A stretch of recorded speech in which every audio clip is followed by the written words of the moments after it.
de mi amigo, Vicente Aguilera Cerny. Pienso que es un personaje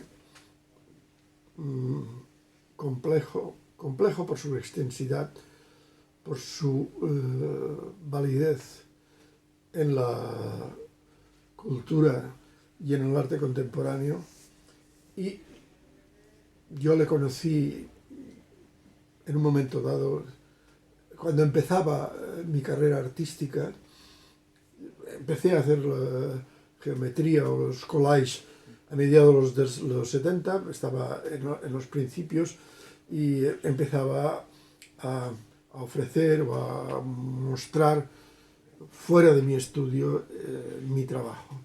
Entonces, una persona como él que me acogiera en su museo era muy importante para mí, porque en aquel momento hacer un museo, donde lo hizo en Vilafamés, de arte contemporáneo, era algo extraordinario, porque prácticamente era una utopía. Yo presenté el año 1984 la exposición en el museo.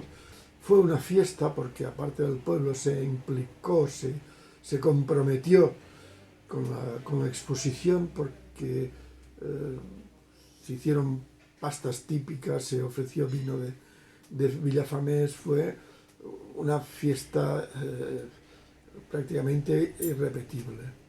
Por ejemplo, el año 1985 hay una presentación oficial, digamos, del museo, y el presidente de la Generalitat Valenciana, en aquel momento, Joan Lerma, asiste al acto.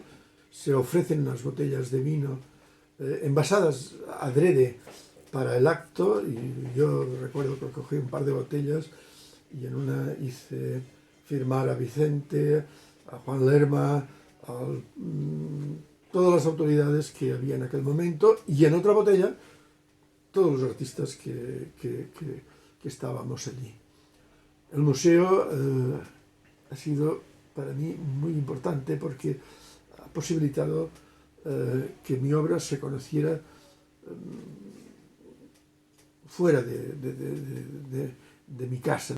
He conocido en el museo personajes como Pepe Garnaría, Manolo Safón, Pilar Dols, la gran galerista de Castellón, y sobre todo Bence Rambla, amigo y casi, diría, casi como un hermano, que ha apoyado siempre y me ha ayudado a hacer proyectos, a hacer cosas. Por otra parte, he intentado que en Vilafamés fuera visitada por personajes que yo conocía. Que el Museo de Arte Contemporáneo de Vilafamés fue el primero de Valencia.